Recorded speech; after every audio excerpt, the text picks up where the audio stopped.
Pourquoi les gens font fausse route? Pourquoi les gens font fausse route sur les plateformes d'autopartage? Le monde de l'autopartage est rempli d'informations erronées. Je suppose que je peux comprendre pourquoi. Simplement parce que le monde de l'autopartage est encore relativement nouveau. Par conséquent, il n'y a pas beaucoup de gens qui comprennent vraiment les nuances de l'exploitation d'une entreprise dans ce secteur. Dans la vidéo d'aujourd'hui, j'ai donc pensé que ce serait une très bonne idée de passer en revue et d'aborder les 8 principales idées fausses et questions que l'on me pose dans l'exploitation et le démarrage et la gestion d'une flotte d'autopartage. Ce sont des questions que l'on m'envoie par mail, que l'on me met en bas dans les commentaires des vidéos et que l'on me pose simplement sur les réseaux. Et ces questions et idées fausses sont incroyablement courantes. Commençons donc. Avez-vous besoin d'avoir une société pour gérer un parc de véhicules sur les plateformes d'autopartage? Il y a techniquement 2 réponses à cette question. Techniquement, non. Vous n'êtes pas obligé, mais vous devriez probablement. Je ne suis pas juriste, c'est pourquoi je m'efforce de ne pas trop m'avancer lorsque je parle de société et de responsabilité juridique. Mais lorsque vous dirigez une entreprise, c'est toujours une bonne idée de créer une société pour cette entreprise. En créant une société ou en ouvrant un compte bancaire professionnel, dans le cas actuel où on gère des véhicules sur des plateformes d'autopartage, où je suis un partisan de longue date, ne pas créer une société avant de démarrer votre parc de véhicules.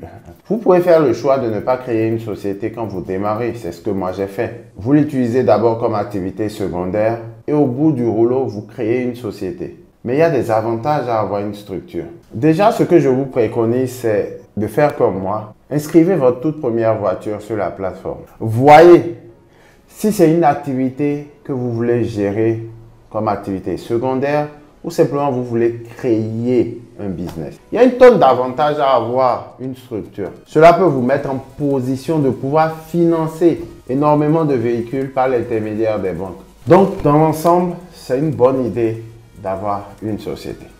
Mais je recommande généralement de tâter le terrain avant de se lancer dans la création d'une société, pour être honnête.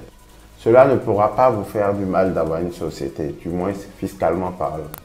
Comment certains gérants de flotte se retrouvent avec une tonne de véhicules anciennes? Quand je veux parler de véhicules Fiat 500, Clio 4, des véhicules de 2008, de 2010. La réponse à cette question elle est simple. La politique de droit d'acquisition sur ces plateformes est différente. Chaque fois que vous devez inscrire votre véhicule, il y a des restrictions. Que ce soit Getaround ou Wicar, quand vous parle de 100 000 km ou de 130 000 km, de 12 ans d'âge du véhicule ou de 8 ans d'âge du véhicule, lorsque vous respectez, d'accord, les conditions et que les véhicules entrent dans le système, vous avez la possibilité de les garder à l'intérieur pendant au moins un bon moment, jusqu'à ce qu'elles aient 200-250 km avant que les plateformes vous demandent de les sortir. Et parfois même, elles oublient même de le faire. Simplement parce que le véhicule a peut-être été bien entretenu et il n'y a pas de locataire qui se plaigne. Donc, ça peut toujours servir à sortir du cash. Moi, par exemple, je vais vous faire une petite anecdote. J'ai mis un véhicule l'année passée qui était censé ne plus être valable dès le 1er janvier. Mais je pense que je l'avais mis un peu avant le Noël, vers le 22 ou le 23 décembre. Et ce véhicule, aujourd'hui, si je devrais le mettre, c'était une Clio, je pense. Si je devrais mettre ce véhicule aujourd'hui sur la plateforme, je ne pourrais pas parce que le nombre d'années, le kilométrage ne correspondent plus à ce que la plateforme voudrait. C'est exactement comme ça que plusieurs personnes ont pu acheter des véhicules à un bon tarif parce qu'ils étaient à la limite et ont fait grossir leur flotte. Donc oui, aujourd'hui, quand vous me dites certaines personnes ont plusieurs Fiat, ont plusieurs Clio, c'est comme ça qu'ils se retrouvent à être stockés avec ces véhicules. Je vous invite à renouveler votre flotte régulièrement pour avoir des véhicules récents et éviter que vous soyez stocké avec des anciens véhicules. Troisième question, il n'y a pas d'argent à gagner dans la location de voiture. Je reçois ce type de message beaucoup de fois en bas de mes vidéos, parfois sur les réseaux sociaux, et je les comprends. Ils n'ont jamais pratiqué l'activité, d'accord? Pour eux, il n'y a absolument pas d'argent à gagner. Mais je vais leur demander simplement, cette croyance est souvent associée à l'idée que les voitures se déprécient, qu'elles ne sont tout simplement pas un actif. Ces gens se disent qu'on ne peut pas gagner suffisamment d'argent pour couvrir la dépréciation ainsi que les dépenses mensuelles, ou en un mot, une fois que l'on tient compte de toutes les dépenses, cela ne vaut vraiment pas la peine d'y consacrer du temps. Bien entendu, cela peut être vrai en fonction du marché et du type de voiture que vous achetez, du prix auquel vous achetez votre véhicule. Il y a des tonnes de facteurs qui entrent en jeu pour déterminer si vous avez réellement ou allez réellement gagner de l'argent avec des plateformes d'autopartage.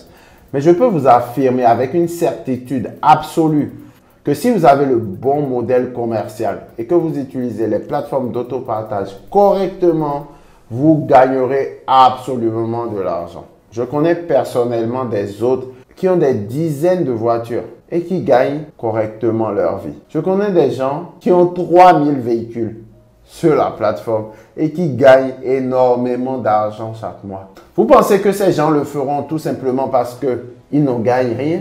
Si ce n'est pas dans un but économique, vous pensez que quelqu'un comme moi qui a 26 véhicules, je le fais par passion? Oui, j'aime bien les véhicules, mais je le fais aussi parce que je gagne de l'argent en tournant mon business de location de voiture. Si les plateformes d'autopartage n'étaient pas un moyen légitime de gagner de l'argent, les gens ne le feraient tout simplement pas. Car malgré ce que certains peuvent penser, louer des voitures économiques ou premium n'est pas par passion. On le fait tous pour gagner de l'argent. Le sujet des impôts au sein de la gestion d'une flotte d'autopartage est souvent abordé. En dessous de mes propres vidéos, je reçois des messages de gens qui parlent de « Ok, tu génères 10 000, 100 000, mais combien tu gagnes par mois ?» Il y a une différence entre le chiffre d'affaires et le bénéfice. Qu'est-ce qui reste une fois que tu as payé tes impôts dans l'équation? Le sujet des impôts au sein de votre flotte d'autopartage est souvent abordé. Dans mes propres vidéos, dans les commentaires de mes vidéos, les gens font des commentaires du genre « D'accord, vous gagnez 100 000 € l'année, mais qu'est-ce qui reste une fois que vous avez payé vos impôts? Qu'est-ce qui reste dans l'équation ?» Croyez-le ou non, il existe de nombreuses déductions fiscales dont vous pouvez profiter lorsque vous êtes à la tête d'une société de location de voiture. Ces déductions ne sont peut-être pas aussi importantes ou aussi connues que les déductions dont vous pouvez profiter dans l'immobilier par exemple. Mais elles existent bel et bien. Car lorsque vous avez le bon partenaire, le bon comptable, vous allez pouvoir amortir beaucoup de choses. Mais elles existent bel et bien. Ainsi, lorsque vous voyez ces autres qui gagnent 5 chiffres par mois, vous serez probablement surpris de voir leur facture fiscale. Ils ne payent pas autant d'impôts. Comme vous pouvez le penser, c'est la raison pour laquelle j'encourage toutes les personnes qui sont sur les plateformes d'autopartage de se doter d'un très bon comptable.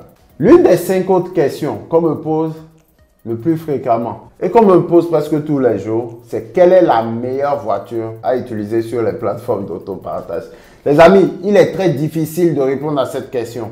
Il y a bien sûr des voitures que je préfère acheter.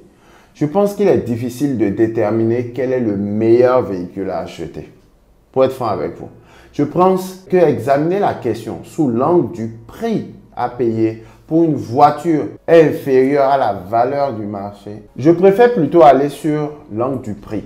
D'accord? Si le véhicule que vous achetez, son prix est inférieur à la valeur du marché, vous êtes sur un bon deal. Que vous soyez sur des modèles économiques, des gammes haut de gamme, un peu plus premium, vous devez acheter vos véhicules, d'accord, en dessous du prix du marché. C'est le modèle commercial que j'ai utilisé pour développer ma propre flotte. Je pense donc qu'il s'agit d'un excellent modèle commercial à essayer.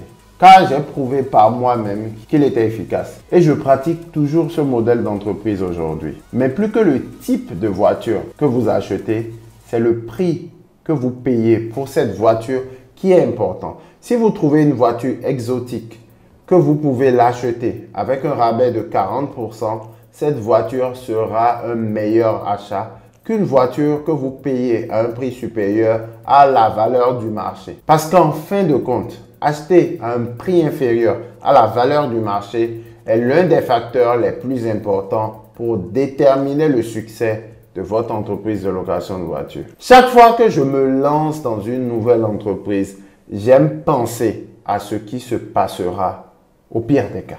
Et dans le cas des plateformes d'autopartage, il y a quelques pires scénarios qui pourraient théoriquement se produire. J'en ai vécu un avec ma Golf 8 récemment, en dernier jour de l'année passée, en décembre. Quelqu'un a détruit un de mes best-sellers, un véhicule, un Golf 8 Airline. Il a détruit. Il a heurté quelqu'un. Je pense que la personne est encore à l'hôpital à l'heure où je vous parle. On l'a poursuivi en justice. Je ne vais même pas en discuter parce que je pense que c'est toujours devant les tribunaux cette histoire.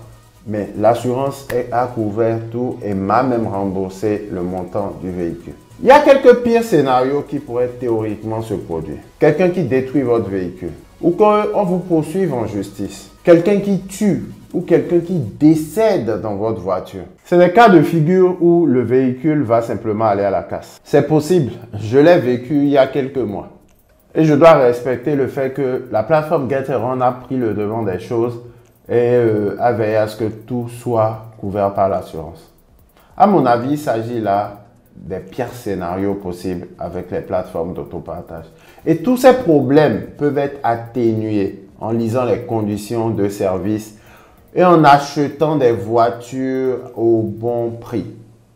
En effet, si vous achetez une voiture à un prix inférieur à sa valeur marchande et que vous devez la vendre parce que les plateformes d'autopartage ne la font pas bien tourner, vous devriez être en mesure de la vendre à profit parce que vous avez acheté ça en dessous du prix du marché. Ou tout au moins récupérer votre mise de départ. Si votre voiture est accidentée ou détruite, les plateformes d'autopartage, leur assurance veilleront à payer la valeur réelle du véhicule. C'est des valeurs basées sur une estimation d'un expert. Ainsi, vous allez pouvoir récupérer au moins la valeur marchande du véhicule. Vous deviez même pouvoir gagner de l'argent si vous avez bien acheté le véhicule. Mais cela n'est pas possible si vous achetez des voitures à un prix supérieur à la valeur marchande. C'est pourquoi le prix est important. C'est quelque chose que je continuerai à souligner sur cette chaîne parce que je ne le répéterai jamais assez. En fin de compte, je ne pense pas qu'il y ait un seul schéma idéal pour réussir sur les plateformes d'autopartage. Mais je pense qu'en achetant une voiture à un prix inférieur à la valeur marchande est une excellente façon d'assurer votre propre succès. Ensuite, il y a les pénalités, d'accord? Et tout ce qui vient avec, les contraventions et autres. De temps en temps, je tombe sur une annonce sur les plateformes d'autopartage où un véhicule a été proposé à la location. Et dans la description de l'annonce du véhicule, il y a une foule de frais que le locataire devrait payer s'il enfreint des règles comme fumer, des choses comme manger dans le véhicule, faire de la vitesse parce qu'ils ont mis un tracker, amener les véhicules dans d'autres villes interdites, ne pas nettoyer le véhicule avant de le rendre, exiger parfois même des conditions dont je ne veux même pas vous parler sur cette chaîne. Je comprends qu'on veuille se protéger, d'accord, sur ces plateformes, mais vous ne pouvez pas facturer des frais directement à vos locataires. Vous devez facturer tous ces frais par l'intermédiaire des plateformes d'autopartage. Surtout pas Wecar, j'ai tout vu avec cette plateforme. Des gens qui essayent de soudoyer et de faire payer l'essence, le péage, bref, ne pas respecter les règles des plateformes. Lorsqu'il s'agit de ces divers frais frivoles que les gens n'aiment pas payer directement, vous pouvez tout simplement leur dire que leur carte bancaire sera prélevée. Vous serez absolument exclu si vous ne respectez pas les conditions de ces plateformes. Il est donc inutile d'essayer de jouer au plus malin. Je pense que si vous faites ça, votre temps sur ces plateformes risque d'être limité. Parlons maintenant des assurances. Bien sûr que nous pourrons faire une vidéo sur les idées fausses et les questions courantes concernant les plateformes d'autopartage sans aborder la plus grande des questions, à savoir l'assurance qui est un gros point lorsqu'il s'agit de plateformes d'autopartage. Bien sûr, nous pouvons faire une vidéo sur toutes les idées fausses et les questions courantes concernant les plateformes d'autopartage, sans aborder la plus grande des questions, à savoir l'assurance. Comment gère-t-on l'assurance avec les plateformes d'autopartage? C'est un sujet sur lequel on me pose des questions presque tous les jours. Je pourrais absolument faire une série de vidéos sur les différents types d'assurance. Justement, dites-moi qu'est-ce que vous voulez que je puisse répondre dans la prochaine vidéo. Posez-moi vos questions dans les commentaires. Si vous ne le savez pas, c'est un secteur d'où je viens. C'est un secteur dans lequel j'étais salarié il y a de cela 5 ans. Donc, on va un peu le développer. Mais il est aussi délicat parce que l'assurance est certainement l'un de ces domaines nobles. On ne veut pas trop en abuser pour des raisons juridiques et de responsabilité. C'est pourquoi la plupart du temps, je me tiens à l'écart sur le sujet de l'assurance sur les réseaux sociaux. En bref, si vous êtes hôte sur les plateformes d'autopartage, vous devez absolument faire assurer tous vos véhicules. Peu importe si vous devez le mettre au tiers, vous devez le faire. Vous devez quand même avoir une assurance vous-même, malgré que ces plateformes assurent vos véhicules durant toutes les locations. Vous devez avoir votre propre police commerciale si vous êtes professionnel ou simplement votre propre police d'assurance si vous êtes particulier. Vous devez souscrire à une assurance pour chacun de vos véhicules. Maintenant, il y a des polices d'assurance adaptées pour les professionnels comme je suis, qui assurent une flotte de véhicules. C'est un type d'assurance spécifiquement créé pour des entrepreneurs dans le secteur. Donc, arrêtez de faire comme ceux-là qui n'ont pas les bonnes assurances et croisent les doigts et se disent que le locataire n'aura pas leur créer des problèmes. Parce que vous prenez plus de risques en le faisant. Je ne vais pas vous dire ce que vous ne devez pas faire avec l'assurance. Vous le savez tous. J'ai moi-même une assurance commerciale et je pense que c'est la meilleure solution si vous passez en professionnel. Maintenant, comment stocker les véhicules? C'est une autre question. Comment entreposer tous vos véhicules? On me pose souvent la question de savoir où je stocke mes 26 véhicules. Les amis, je loue 5 places de parking dans différents hôtels où je parque tous mes véhicules. D'accord? C'est aussi là que j'effectue tous mes échanges de clés. Même si, entre griffes, tous les véhicules, pour la plupart, je vais prendre les Tesla par exemple et tout ce qui est Mercedes, il faut remettre des clés. D'accord? Mais il y a beaucoup de façons de faire cela correctement. Vous pouvez aussi garer vos véhicules dans des places de parking résidentielles. Et pour la plupart, elles sont presque gratuites. Tout dépend de votre stratégie, du niveau de sécurité que vous voulez pour votre véhicule. D'accord? Parce qu'un véhicule à 5 000 €, un véhicule à 80 000 €, vous ne le garez pas au même endroit. Par contre, il y a une stratégie que moi je fais, que je vais vous lâcher aujourd'hui ici. Durant la haute saison, nous amenons les véhicules vers les zones plus attractives telles Paris. Et après la haute saison, pour que le coût du parking ne soit pas très élevé, nous amenons les véhicules sur des villes où le parking est gratuit. Donc, à vous de voir qu'est-ce qui vous avantage. L'avantage de gérer les choses comme ça, en fonction de la saisonnalité, vous permet en fait de pouvoir jouer sur vos chiffres. Et cela suffit amplement pour être rentable. Lors d'une période creuse, nous déplaçons nos véhicules des parkings que certains peuvent trouver excessivement chers. Parce qu'en haute saison, cela est rentable, mais en basse saison, on les retire simplement. Donc, vous avez vraiment besoin de stocker vos véhicules durant les bonnes périodes à des endroits qui coûtent excessivement cher parce qu'il y a de la demande là-bas. Il est souhaitable que ces endroits soient situés dans des zones bien sécurisées, bien éclairées, comme des parkings d'hôtels, afin que vos locataires puissent vite les retrouver. Certains louent leurs véhicules depuis leur maison. Personnellement, je le déconseille. Cette pratique, je le déconseille pour des raisons de sécurité. Vous ne voulez pas que ces autres sachent là où vous habitez. Parce que certains locataires vont s'en prendre à vous quand vous allez leur facturer des frais de nettoyage, des frais, des contraventions. Ils vont se mettre à rechercher où vous habitez. Ou simplement, ils vont faire de doubles de clés et vont revenir pour essayer de vous voler le véhicule. Ça m'est arrivé. Il est facile de trouver un bon parking. Une fois que vous commencez à chercher, la plupart des gens qui se plaignent, c'est les gens qui n'ont pas levé le petit doigt. D'accord? Donc la liste est longue pour avoir de bons parkings. Un autre commentaire que je vois tous les jours et sans exception, c'est les gens qui racontent qu'ils ont essayé d'emprunter et qu'ils ont perdu beaucoup de temps et n'ont pas pu acheter de véhicule. Ou certains qui vous diront qu'ils ont vite vendu le véhicule à cause de la dépréciation, qu'ils avaient peur que les choses tournent mal, ou simplement que le véhicule n'est pas sorti pendant quelques jours. Ou qu'ils ont peur que beaucoup de choses tournent mal.